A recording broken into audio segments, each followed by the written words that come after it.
Hello,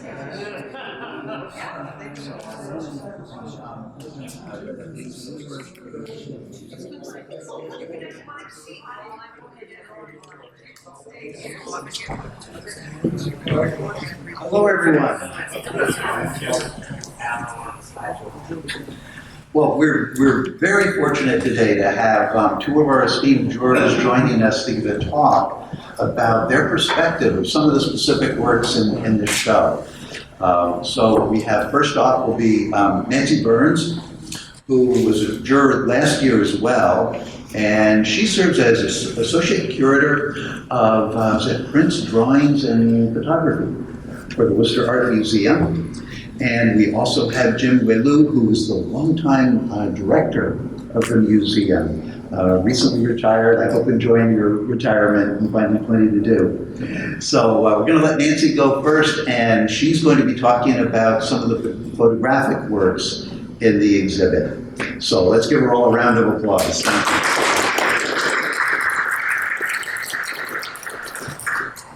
Hello.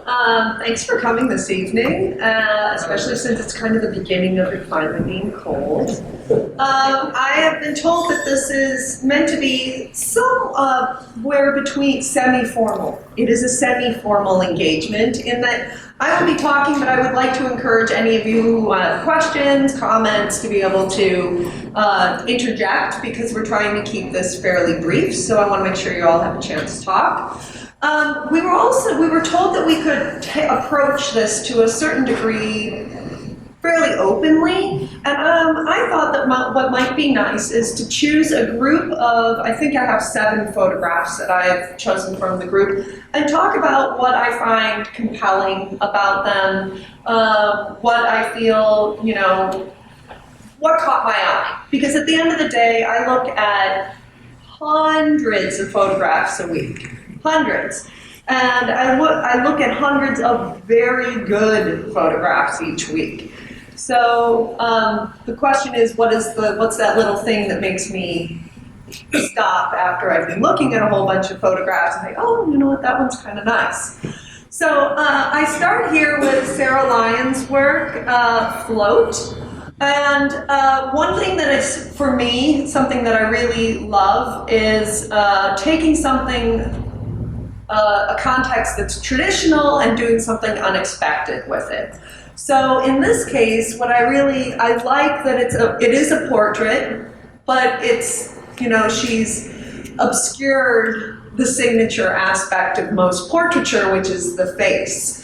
And so the focal point of this photograph actually becomes, I would say, the body as representation of the figure as a whole, but you look at the photograph and you're always aware of what you're not seeing in the photograph, and that's very interesting to me.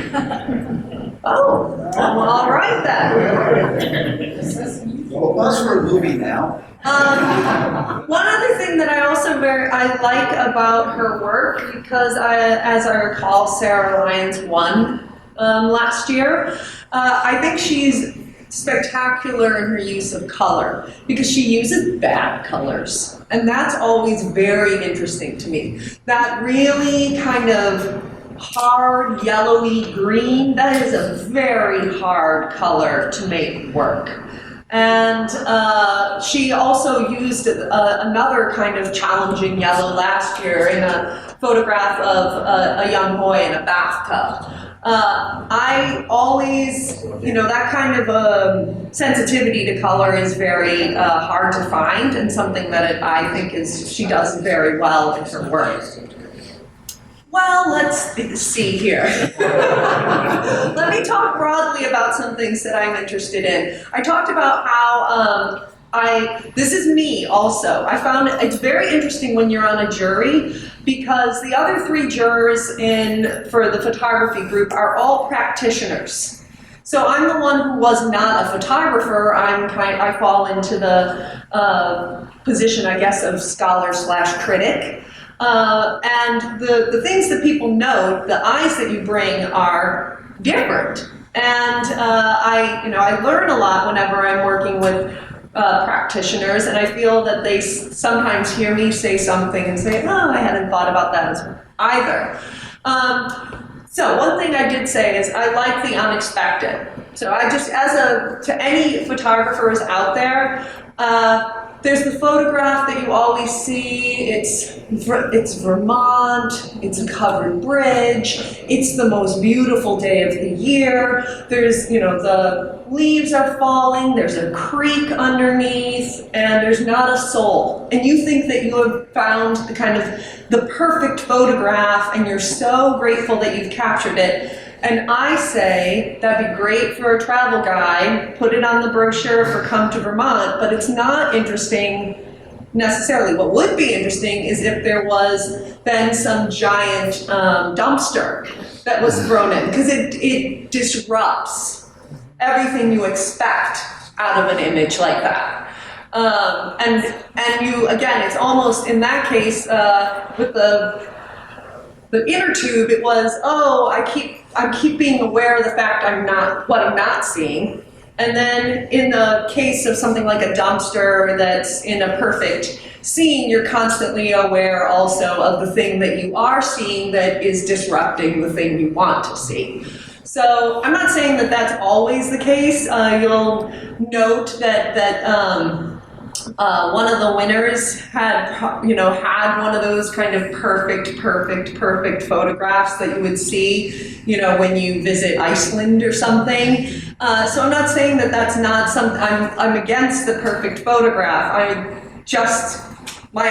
tend to stop a second more if there's something in the photograph that's atypical.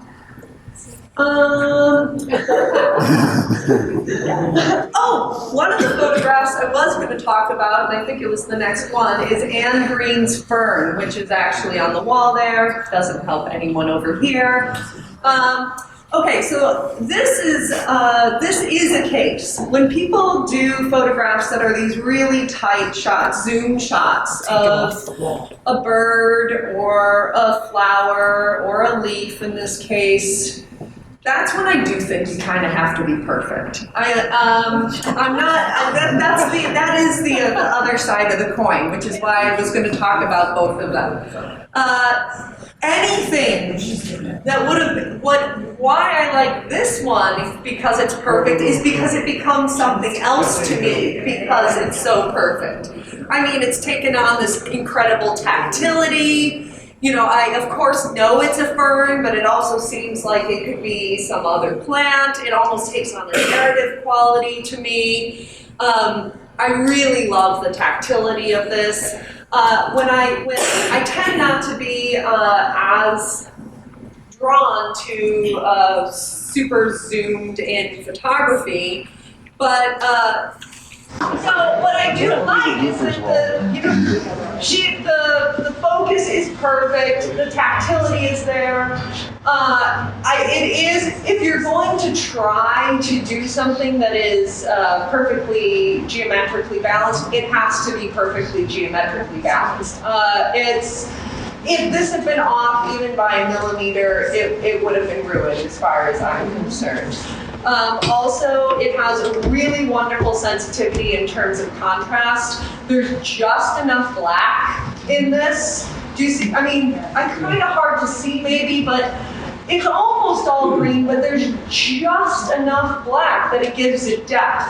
If she didn't have enough of the spacing, it would have flattened it out a lot. So she has managed to create a surface that seems both flat and having depth at the same time at very, very close range, which is very impressive. This is a very good photograph.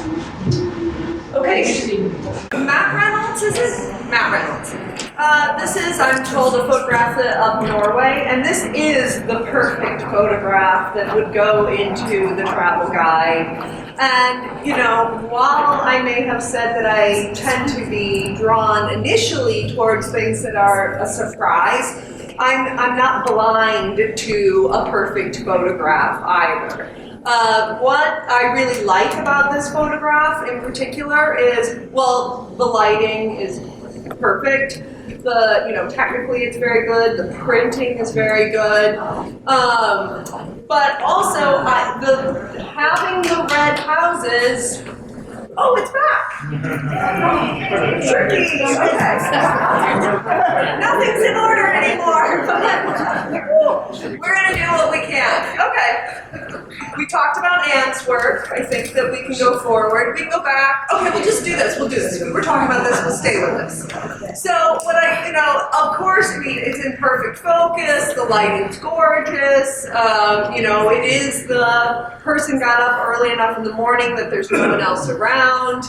But the juxtaposition of the red against the white, and you'll note that all the other colors except the red one are very pastel or mottled, and the red is just such a perfect juxtaposition against against nature that all the judges thought that it was, a really, really superlative photograph. We do Norm's photograph, which I know I put in there. Yeah, this is it. Okay, so, what else can you do with photography that is, you can take a traditional subject and do something different with it. When I first walked past this, I'm also a print curator, and I thought for a second, oh, that's a hand-colored print. And in fact, it's a manipulated photography that gives off an appearance of being something like a print or even a watercolor. I think when you look at it physically, it almost reads like a watercolor. This is very hard to do well because it often looks really cheesy. It does. It's tough to pull off. I don't want to discourage people from trying and experimenting with doing something like this, but the thing that's tough is when you do something like this, it takes on a painterly quality. Yet photography also has a kind of crispness to it, so you have to play with a fine line before it starts looking too much like a painting, because then you've lost the photograph beneath it. Norm has taken advantage of the texture of the place that he photographed, and has used the manipulation to exaggerate that texture, which gives that manipulation a purpose. A lot of things that I think about are, I like a lot of alternative processes. It's a term I don't like, but I like a lot of non-traditional photography. But I like people to be able to tell me why that photograph needed to be seen as a cyanotype or an ambrotype or a platinum print. I mean, why did you need to use that process for this? And I do think that in order to kind of create this very tactile sense, the manipulation here merited the work that he did. Though I hate speaking about other people's photographs when the artists are sitting right in front of you because it's very stressful. But Norm's very good at doing these kind of experimental shifts, and so that was one of the works that caught my eye. Pick a different one. Oh, okay, so this one actually reminds me a lot of a photographer named Akshay, who did and also someone like Gary Winogrand, who are known for having done these photographs, taking advantage of things like windows.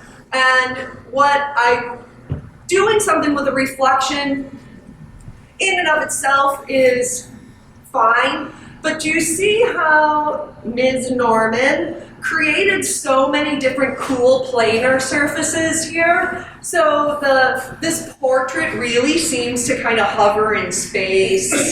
And there's another plane that she's created here that mimics the plane of the building behind it. So they almost seem to rest right on top of each other.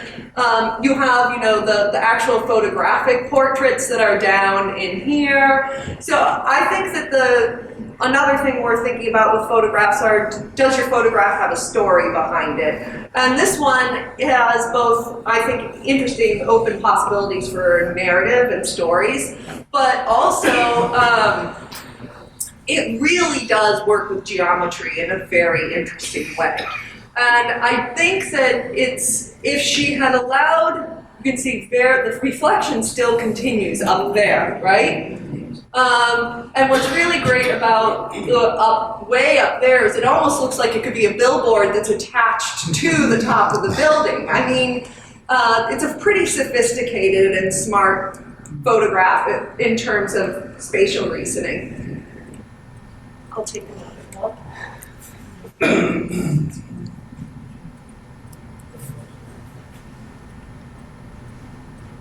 Okay. Hyperrealism. Hyperrealism. I find hyperrealism very interesting. It was funny talking to the jurors yesterday. They were trying to figure out if this was a real scene or an artificial scene, and I was sitting there thinking, oh, I hope it's fake. I really hope it's fake. And I think they were saying, no, it's totally real. But I like that. I like that it's somewhere between seeming real and unreal. To me, it's actually a physical manifestation of the uncanny. It's just too real. Therefore, it couldn't possibly be real. But if it's too real, it must be real. I like that it has clearly a really interesting narrative component. Yes? It's real. The jurors and I was like, oh, I hope it's fake. They were like, no, I think it's real. We want it to be real. I'm like, oh. But I mean, there are a couple of photographers that I'm very interested in who play with real spaces and kind of artificial spaces, and one is like Gregory Crutzen, for example. I think the theatricality of this is wonderful. Obviously, technically, it's excellent. I think that it almost feels like a Hollywood film in a good way to me. I like that there's this, it's on the precipice of being real or unreal. So kudos to you. This is also a very nice photograph. And I think there was just one more that I had. Oh, I was going to add. Oh, I'm so sorry. Well, you know that those are cormorants and they're tied and they used for fishing. You understand that? Yes. Yeah. Yes. The cormorants, I go to Maine a lot. But the bird is fishing from there. Where did you take the photograph? China. All right. So, consistent with my interest in the theatrical, this one was my juror's pick. And, one of the battles that raged over this photograph was everyone loved the theatricality of it, but we couldn't decide whether or not we liked the level of how developed it was. So the technicians and I were going back and forth. They're like, only like if it were developed a little more, it wouldn't read so black. And I'm like, well, I like that it reads so black. I think that, that dress seems to kind of hover in the air, and I like that there's an impenetrable space behind it. I do think that it's wonderful when, as I mentioned, I like when people do unexpected things. Taking a picture of your backyard and the laundry, it's a prosaic subject, but I think it's done in a way here where it takes on a story. It has a kind of drama attached to it. I'm interested in whose dress that is. It's Oh, is it? Okay. There is actually a story to it. Oh, okay. If you want, so this is my neighbor's backyard, and she was dying. She was 94 years old. Her name was Eileen Laro, and she was dying. And I would work nights. I never left laundry out on the line. So her family was visiting, taking care of her in the last days, and I would come home from work and there'd be sheets. It's actually a series of 4. I have big underpants, I have like some sheets. So every night I would come home and there'd be laundry out on the line, and it was like, she'd be really pissed off if she knew that laundry was out there. This was the night she died. Oh. So no, she was wonderful. She actually said, I'm taken to the bed. Because she was in pain, and she was done, and she never got out of bed again. So I came home from work, the yard was empty, the light is the security light, just her backyard light, and I went and got my dress and stuck it on her. Yeah, so there is a story to that. I liked it a lot because it almost also seems like the dress is almost dancing on the wire there. I like the wrinkles in the dress because it feels like someone inhabits that dress instead of it being perfectly pressed. Like that seems like a dress that has a body related to it, which is part of why I liked it. And I know that we had some bumps in the road, but I don't want to leave you hanging too late because of technical difficulties. But did anyone have any questions? I'll keep everyone on schedule.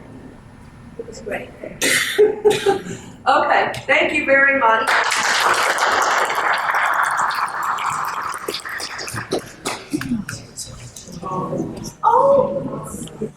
I didn't talk about the winning photograph. I feel terrible. I have to say, it's the last one. I'm so sorry. I'm putting everyone 5 minutes behind. Okay. This is very interesting to me because it collapses so many different genres. I mean, all of us were really interested in this photograph because we almost couldn't understand what we were looking at. I loved that. I mean, we spent time trying to understand what was in front of us. Technically, the print itself is beautifully printed. It is a very, very technically good. The actual printing is very good. You know, these forms have a very kind of futuristic, almost sci-fi look to them, but in the background you have, you know, a mountain, a very traditional background, so you kind of almost think, you know, am I on another planet? Is it the moon? I think that these forms, they're so modern but they don't feel functional. I assume they are in some sense, but you know, then it takes on the quality of being a genre portrait, a still life almost. I love the juxtaposition of flatness and depth. I mean, that bottom half flattens out so much, and it's like the photograph slowly opens itself up. I mean, it just kind of collapses in and out on itself.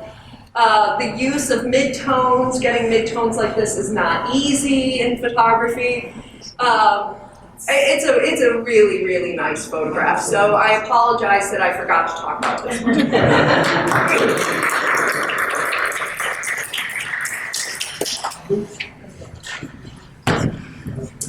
Thank you, Nancy. That was excellent.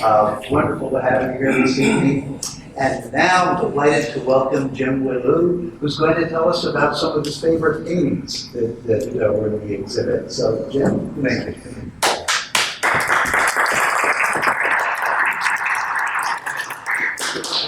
Nancy, thank you for going first. You want to go first? Thank you, last. In any case, first of all, I want to thank everyone for putting this together. Grafton's an amazing town. I know a number of people here. I should be proud of it. No, really. First of all, to encourage your artists, not just in Grafton, but around. It's so important. You know, artists march to a different drummer. They push the envelope. They hold the mirror up to society. Sometimes it's not a pretty picture. They need to be encouraged in what they're doing, and they have to do what they do. That's, we know, historically.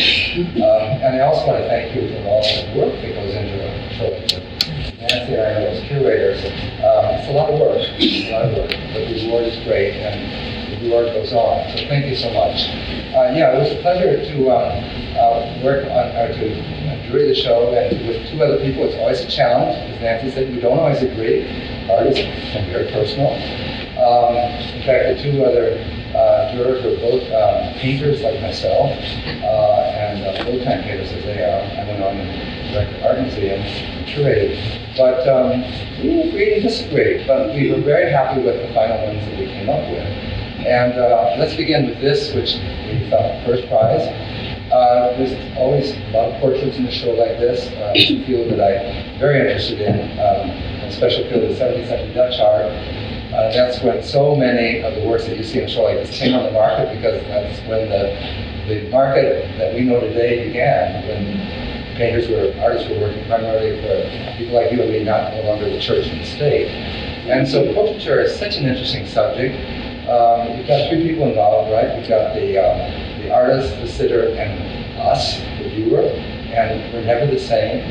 That woman probably a different person the next day, and yet the artist, I think, has got real personality and character here.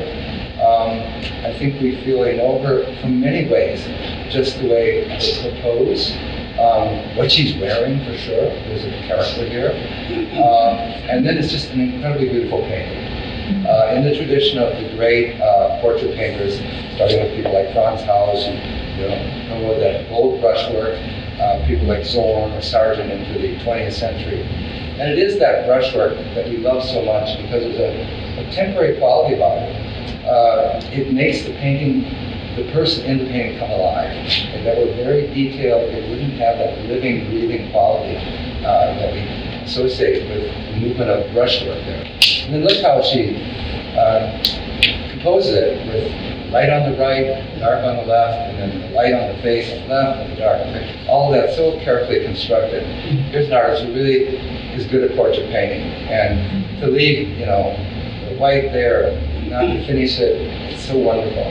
And you'll see this in a couple works of art, but there's more subjects than just a portrait here. The subject is the act of painting, which, as many of you are painters, I think, make art, you can appreciate that. Well, let's move on to the next one. Questions, just raise your hand. Here you can see we love bold brushwork, right? And here you see it's what, Palm Pettimento, this man who's resting, chomping on a pipe there. And I love the angle she took on this man. It's just, he's a tall person, probably. He's crumpled up and has an angle that not maybe the most flattering, but he's comfortable. And that's what she wants to portray him on the back step of some house. Look too how this brushwork, you're very much aware of the artist working here. That is as much the subject as the top in this case. And you even see how there's a bare canvas of the right there. Just a bit of a shutter to imply a door frame there. Not the most attractive view of his legs or his socks there, but that's so exciting as an artist because it's so informal. And as is the brushwork, it's not tight, needy and tight, etc. And look how she uses those blacks, which are maybe the color that she was carried throughout. So it's a combination of line and just plain swaths of color. There's still a sense of drawing in this as much as painting. And then look at, for example, the flesh tones of the arms. Beautiful colors of the skin, from the sort of almost greenish, yellowish to these pink and pearl colors. It's a beautiful painting. Next. And this probably more traditional painting shows, I love the title, of course. Of course it would be called the gaggle piece. The word gaggle was really an interesting word. We say, the gaggle photographers or something. Gaggle people, it's a disorganized group, isn't it? And yet they're a group. And I think she does this so well, Carolyn, here, that first of all, they're all going sort of in one direction, but they're looking different ways. I had a pet duck, not a goose, when I was younger, and I loved that duck. His name was Donald. Yes, very creative, right? But it makes you think about, what do they say, they're in a flock, if you will, but they're all individuals, not only even in color, but also in the way they're looking, sort of all looking toward our right, but they're all looking in different directions as well. And it's a good example of beautiful design and getting a great variety with, in a way, the same kind of bird.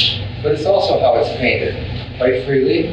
Look, for example, the background is very flat, and yet it sort of implies the distance behind the birds. And then the beautiful, delicate feathers, the brushwork of the feathers is so exquisite. In many ways, you could look at this as a metaphor of our society, a diverse society. We're all moving in one direction, but looking at different ways. You could think about a lot of things, but a gable is a really interesting word, and I think that's the perfect title for this. Okay, next. Right there you are. Good. This was one of my favorites. I just thought this was really special. And being a 17th century Dutch specialist, I think it was still life alive. This to me is a still life alive time. And there's wonderful still lifes here, don't get me wrong. Like you have the traditional ones of, maybe look at an apple and all that. But this is very creative, and it's holding up the mirror to society. I love the title, May the Best Balloon Win. I don't know which balloon is going to win. One goes the highest, I don't know. But there's a lot to think about here. What I love about it, and you have to go look at the original work, it's so plastic looking. It's oil paint, it's not acrylic, but you get that very shiny plastic look that we associate with those various objects. And in many ways, this is the mythology of our time, isn't it? We don't necessarily think about Bacchus and Venus and Ariadne and all these people, but we think about Spider-Man and Batman and I don't know all the names of these characters. But look at it, 3 of them are the same in different colors and different angles. And then you got that beautiful blue sky behind it.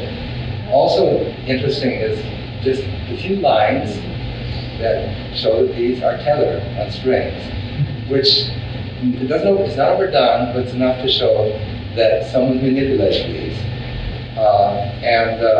In a way, we were talking about, it has a really empty center. The belly of that one, we were like, who are those characters in the should I know them?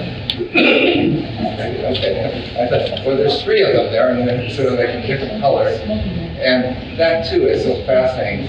It's the intensity of the color, it's the plasticity of it, it's a sort of superficial quality. And I do not mean this painting is superficial at all, but it captures sort of a playfulness, delightfulness of our society, which is great. You might associate it with children, but you could also associate it with adults as well.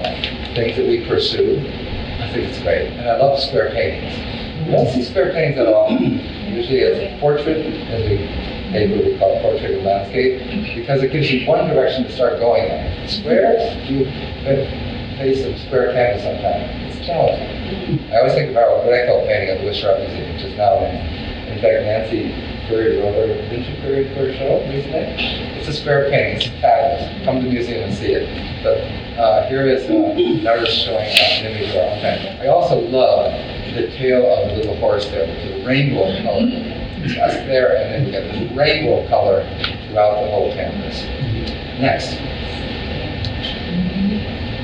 And this is Kat O'Connor, a well-known artist in the Worcester area here, who is working very simply here with Conte crayons and graphite, black medium on paper. And first you have to sort of look at it to see what's happening. She is famous for her very fluid subjects that figure in water. And if you look at it now closely, you can see that it's someone whose head really doesn't appear is holding someone to teach them, I think, to float, right? And then you look more closely and you see one has a little necklace, probably just like a simple band, the other has a ring. One's probably the mother and the child. She has this very poetic title here. It's so beautiful what Kat does, not only in black and white, but taking a realistic object, sort of the lower third, and then just getting so much back, the upper 2/3. I mean, that hair is quite realistic on the lower left there. It becomes spaghetti. It goes into abstraction. It's so beautiful how she does that. And that's what we see when we look at water. Water distorts these images. And the reason it makes you think about what are you looking at, and what angle you have. We're clearly under the water, aren't we? Yes. Wonderful work, compositionally, so exciting. Unrealistic on the one hand, and so realistic on the other hand. Yes. Oh, and this is my final work, which I thought was, you might just pass this up, because it's really simple. It's a still life for sure, and it's a still life of only 3 objects. A plastic watercolor tray and 2 brushes, although you can see they're a little different from each other. It is a watercolor, and that is the subject as well. I just think everything comes together here. First of all, you can see how it's painted. How many have done watercolor? Quite a few. I never asked that. What do you think of watercolor? Do you like doing watercolor? Transparency, right. Those of you who are not done it as adults, have you done it as children? It's the worst. Those are not practitioners, right? Make a mistake, it's just over. It's uncontrolled. And Nancy knows because she works in our film rooms. We have incredible watercolors like Sargent and Homer. Well, first of all, when you're a child, they don't give you the great paper. They don't give you the expensive Darsh's paper. They give you newsprint or whatever, and you can't scrape out, and you can't wash it out. We know that Homer and Sargent did this. We can show you that at the art museum. But the point is that watercolor is my favorite medium. It's uncontrollable. Even when you're a great painter of watercolor, you go out in the field, the temperature's different every day. You can't control that humidity. It's always changing. You've got to take advantage of what we would call happy accidents. And I think this says it in an indirect way, sort of in the tray there where they're mixing the water with the colors, warm and cool colors together.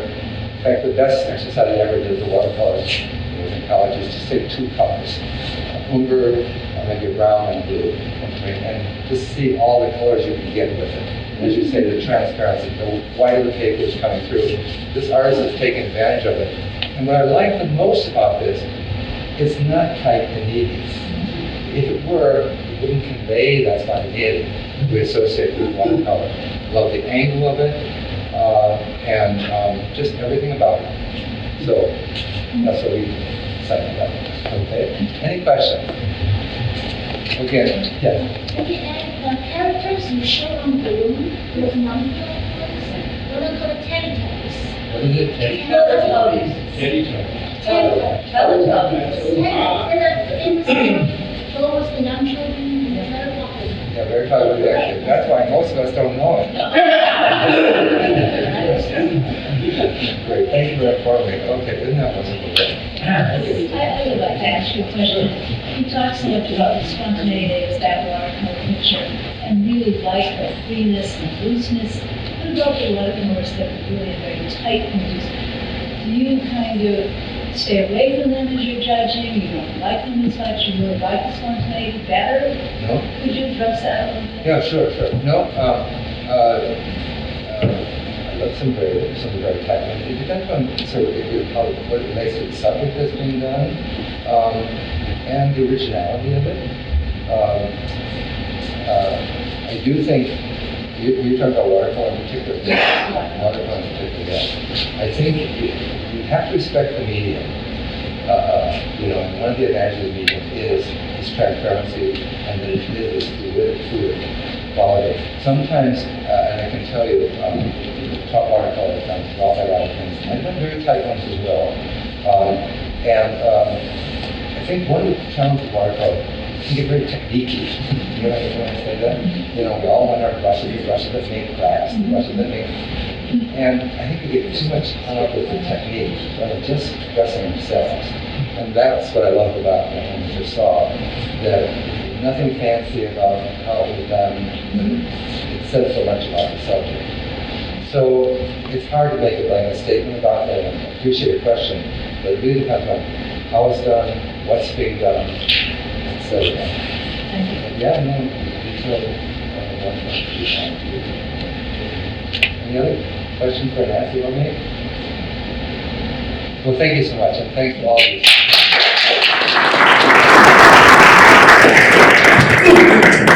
Well, thank you, Jim and Nancy, both for sharing your insights with us today. One last thing, Nancy has some exciting news to share about an upcoming exhibition that she'd like to tell us about. So, Nancy, you want to come up and tell us what you're doing? I'm sorry to keep you, but I did want to invite all of you to please join us this upcoming Friday, the 15th, because an exhibition I've been working on for about 18 months opens that day. It's called Photo Revolution, Andy Warhol to Cindy Sherman. It's not a photography show. It's gonna blow people away. They're gonna be like, what? No, it uses all kinds of different media to show how photography serves as a foundation for art in all kinds of media in the 1960s, 70s, and 80s. If you can't come and join us on Friday, I hope you come see the show before it closes on February 16th. I will be celebrating not working on Photo Revolution for the next 3 months. It's in the Worcester Art Museum. I'm sorry. Yeah, and it opens Friday and it's up until February 16th. Thank you. Thank you all for joining us here today. Enjoy the exhibition.